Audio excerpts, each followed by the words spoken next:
Hi guys, let's talk about sampling in the context of sample design and sample size. Sampling is an important part of research because researchers they use samples to infer different characteristics of the population without actually contacting or surveying every member of the population. It's impossible to ask everyone in Queensland, or it's impossible to ask everyone in Australia.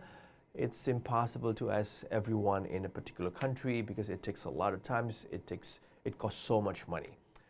And again, an example, usually in an election, a lot of research firms such as Roy Morgan, Newspoll, Nielsen, and so on and so on, they ask a relatively small sample of the Australian population regarding their political preferences. Who would you vote in the next election?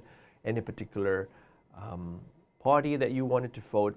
Interestingly, a small sample of over 1,000 citizens actually provide accurate prediction about the outcome of election. And also it's important in the sampling process that data quality and sampling method are more important than the sample size. It's not just about the number, it's not just about the quantity, but the quality and an appropriate methods is way more important.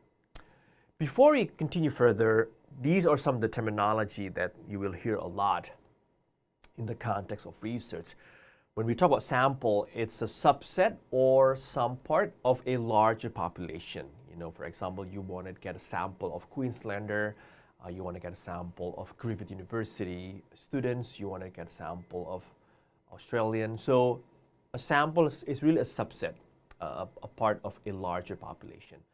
But when we talk about population, it's any complete group of entities that share some common set of characteristics.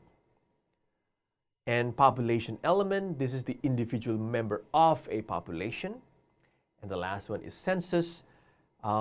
This is an investigation of all the individual elements that make up a population. Australia, we conduct a census every year, every couple of years, just to know what's happening with the GDP, with the migration, with death, and so on and so on. So the question is, why sample?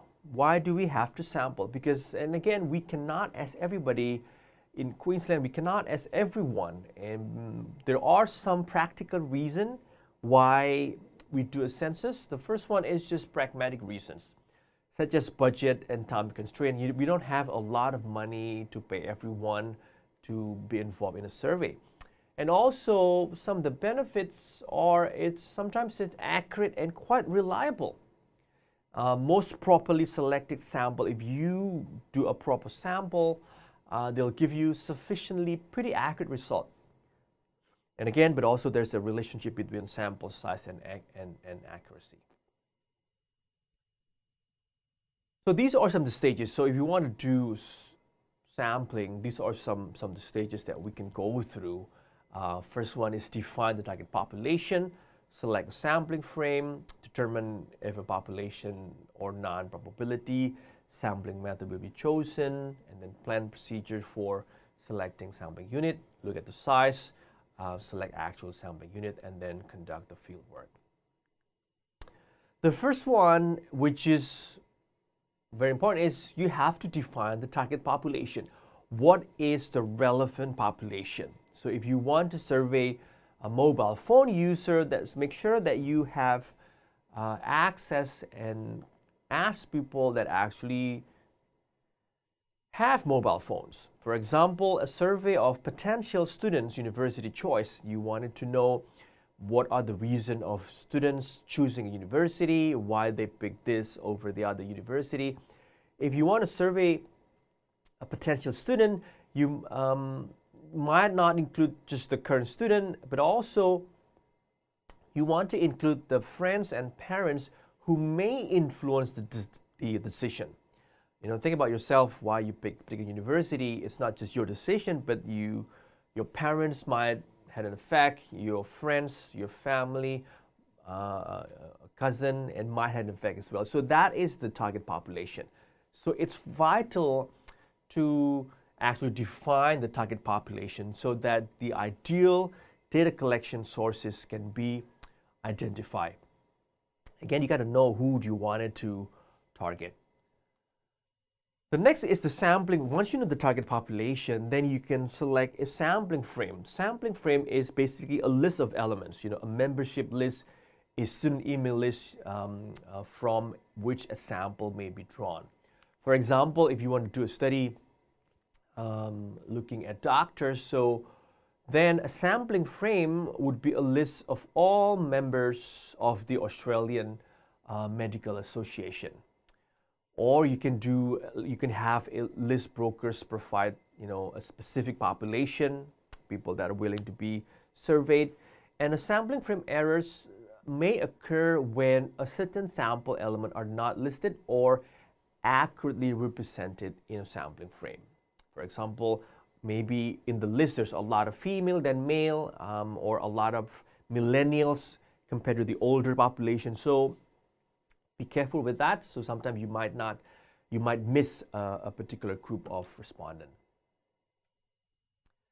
And the challenge is accurate sampling frame will not always exist. In reality, it's hard to get access to all this list. So you might not have a perfect sampling frame. And again, for example, in a telephone directories may not be incomplete, or sensitive information also may not exist or be updated. Researchers potentially sacrifice accuracy by using more practical method, such as convenience sample and so on. That we will discuss that later. But again, think about the sampling frame. Where do you start? Where do you collect the data? From there, and then we can look at the sampling unit. This is a single element or groups of element subject to selection in the sample. A sampling unit doesn't have to be a person. And again, this is an example. An airline may wish to select individual passenger as the sampling unit, or selection flight as the sampling unit. Let's say you wanted to explore satisfaction of passengers in an airline. You select a particular airline, Qantas, Jetstar. Maybe that could be your sampling units.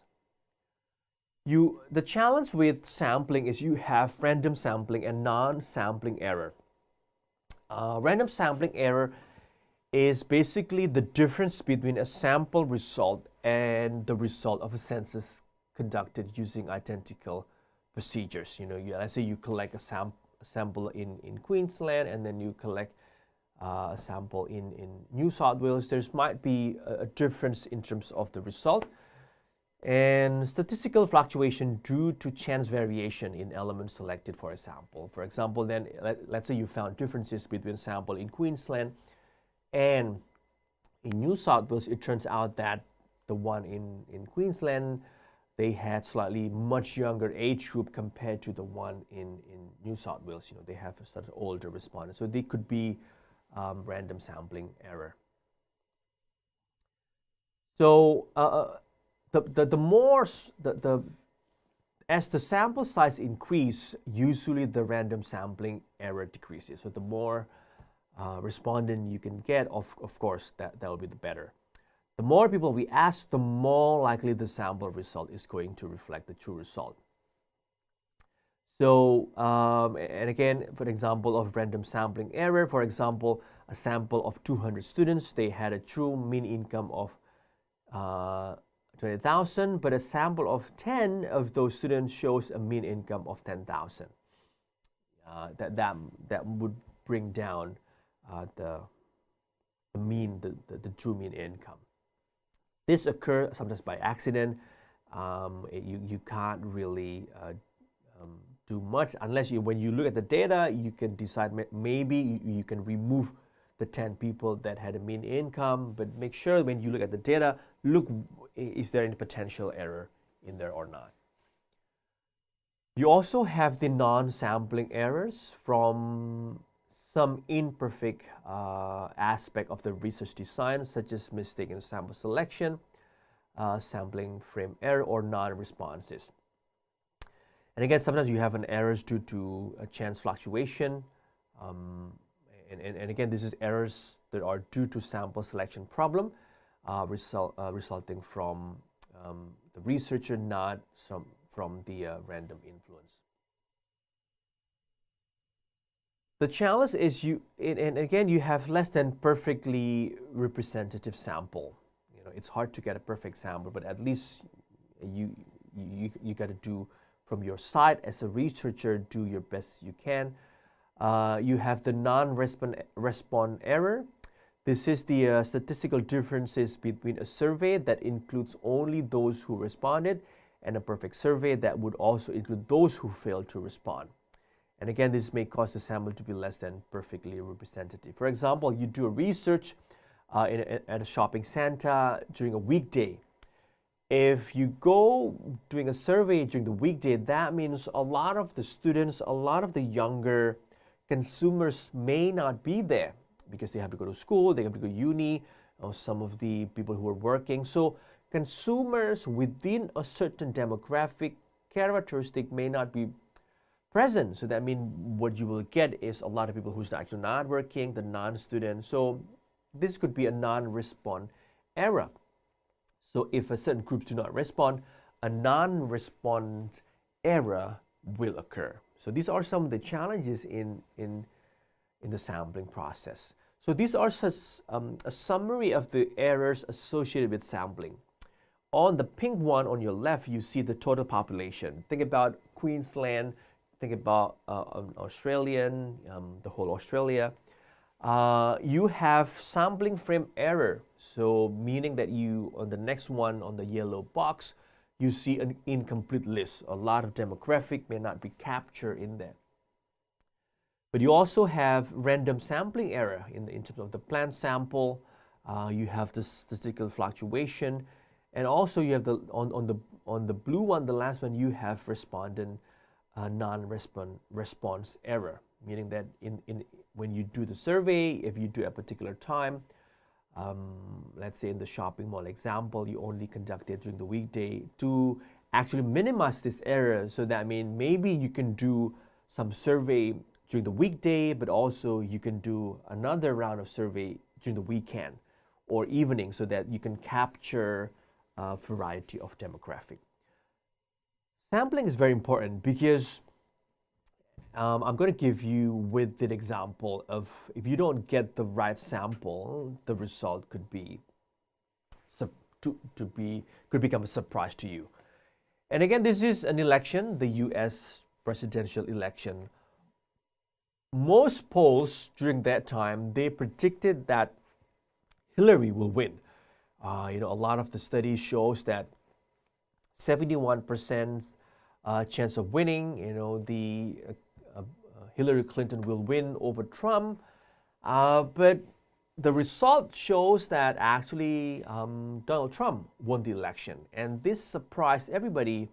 So it turns out that the polling method, the way this sampling the respondent are not representative of the general population. So a lot of the Trump supporter, they are not being surveyed. So when the polls conducted a survey, most of the sampling tend to be higher income and so on, and so they tend to support Hillary, and they miss the whole group of the Trump supporter.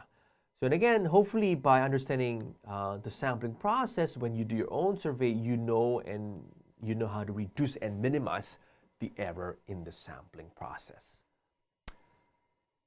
Thank you.